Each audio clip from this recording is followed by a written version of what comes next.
Good morning, everybody. Israel's permanent representative, Ambassador Danny Danon, will make a statement. We'll then hear from a special guest, Oran Almog, a survivor of Palestinian terror. Afterwards, the ambassador will take some of your questions. Thank you very much.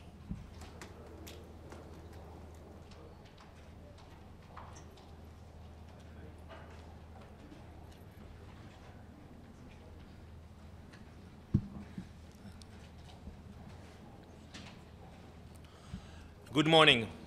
We will soon enter the Security Council, which is supposed to discuss the situation in the Middle East. Yesterday, we spoke about the horrific massacre of the Solomon family. This is just the latest example of the Palestinians supporting and encouraging terror. While we continue to reach out our hand in peace, the Palestinian Authority continues to teach hate and fund violence. Last year, the Palestinian Authority paid over $300 million to imprison terrorists and the families of terrorists. Let me remind you that this is 7% of the PA budget, and it is almost 30% of the foreign aid donated by the international community. Today, I have at my side Oran Almog. Oran was only 10 years old when he was sitting in a restaurant with his family when a Palestinian suicide bomber blew herself up. She killed 21 people, Jews and Arabs, and Oran was severely injured. Oran has spent his life healing while speaking out against hate and terror. We will not rest until the Palestinian Authority puts an end to this horrible practice of incentivizing terror. Oran will now make a statement, and then we will go into the Security Council and demand answers. Oran, please.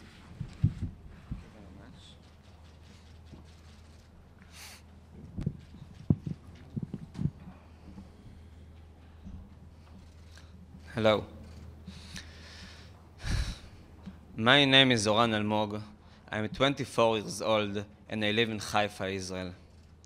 Until the age of 10, I was an ordinary kid with an ordinary family, living an ordinary life.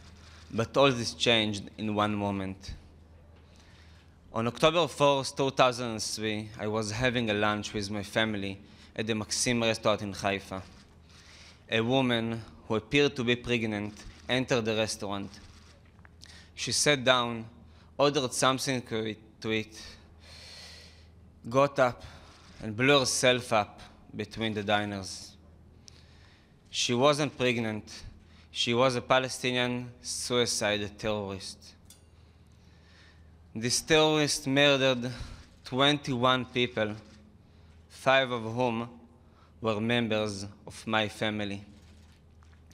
My father Moshik, my little brother Tomer, my grandparents Zevik and Ruti, and my cousin Asaf. My mom, my sister, and my aunt were injured, as was I. In fact, I was injured severely. It's hard to describe the scene of the terror attack right after the blast, and especially for me, since I lost my eyesight almost entirely. I remember lying on the ground, not knowing where I am or what happened to me. But unfortunately, I could still see a little bit. The destroyed restaurant, wounded people, blood, bodies of people who until a few seconds ago had been eating near me in the restaurant. Bodies of people who I had known all my life. The bodies of my family. I was hospitalized for a long time, during which I had an endless number of operations in Israel and in the US. However, against all hopes, I eventually went completely blind. I went through a long and complicated rehabilitation process, but finally, thanks to a strong willpower and lots of support, I managed to get back to living my life to the fullest. I learned how to perform daily tasks and how to get around. I went back to school, to my class, and to my classmates. I graduated from the high school like my peers, and I even won 3rd place in the World Sailing Boat Championship for the blind. Currently, I assist a non-profit organization which helped me in the past, giving lectures about my personal story, and work as an entrepreneur in a couple of business ventures. Well, after describing what my life looked like in recent years, let me tell you what made me fly across the world and to stand here in front of you today. In a few minutes, the UN Security Council is about to hold a discussion on the Middle East. But one of the most important subjects will remain outside this discussion: funding terrorism by the Palestinian Authority. Yes, the same Palestinian leadership which talks with international leaders about its desire for peace is actually paying salaries to terrorists and their families every single month. Salaries which rise relating to the number of victims. Those who kill more get more. In 2016 alone, the Palestinian Authority invested $303 million in terrorism. $86,000 went directly to people involved in the killing of my family. 30% of the foreign aid, 30% of what the international community paid the Palestinian Authority build to healthy society is paying to reward terrorists for their acts of barbarism.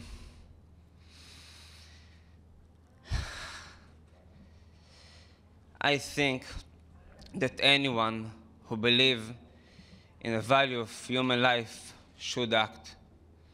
Therefore, I am calling all the countries represented in this House, help, and if necessary, force the President of the Palestinian Authority, Mahmoud Abbas, to make the right decision and to stop funding of terrorists. Can you imagine a political entity represented in this House paying rewards to terrorists who murdered your family? I can't, but this is exactly the absolute reality for me and for the other victims of terrorism in Israel. However, we can still change it. I am sure that with your commitment, in the end, the good guys will win. Thank you very much. Yes, Ambassador, it's been reported that Israel has decided to remove the metal detectors from the area of the Temple Mount and is replacing it with what's called more unobtrusive technology for surveillance. Without going into the details of what that alternative looks like for security reasons, can you confirm whether Jordan in particular has agreed to such measures, and whether there had been any discussions with any Palestinian Authority officials to try to calm the situation with this less obtrusive alternative security measure? Thank you. Our goal on the issue of the Temple Mount is very clear. It's to allow everybody to come to the mountain and to make this place a safe place for all.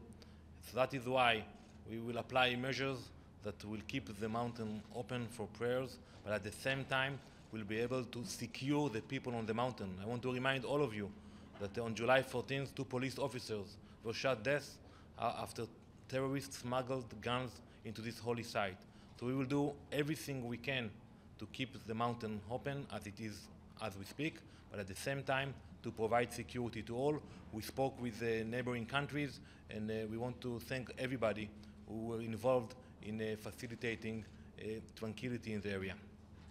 Mr. Ambassador, Ambassador Danon. My question is the question of payments to terrorists from the PA. You've been pushing this issue for months, and we still haven't seen anything big happen. Is there any steps being are there any steps being taken? And if not, what do you think is blocking or preventing the international community from addressing this seriously? We will keep pressuring this issue until the PA will stop funding terrorism. Today, a Palestinian kid, when he goes out of school and he sees a monument in a square with the hero of a terrorist who blew himself up in a restaurant, we have to stop it. And we are calling the member states who are giving money to the Palestinians. We don't tell you to stop funding humanitarian causes, but make sure that the funds are being used for humanitarian causes and not being used to sponsor terrorism. And it's not the case today. 30% of the international aid is still going for the salaries of terrorists. We have seen some changes with some of the countries, but it is not enough. Last question. Mr. Ambassador, the Palestinian ambassador yesterday told us that they wanted all obstacles removed, including cameras. And there are reports in the Israeli media that Israel is going to has put up and is going to use cameras to enforce security in the area. How concerned are you that this could prove to still be an obstacle to ending this crisis? But unfortunately, as we saw in the last few days, you have few countries that are supporting the de-escalation of what's happening in Jerusalem, and you have other parties who will find any excuse to instigate. We will do whatever is necessary to allow everybody to come to the Temple Mount and provide security. We don't want to see another terror attack on Temple Mount.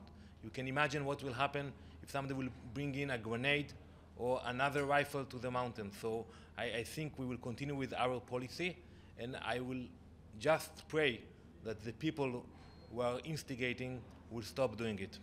Thank you all very much. Thank you.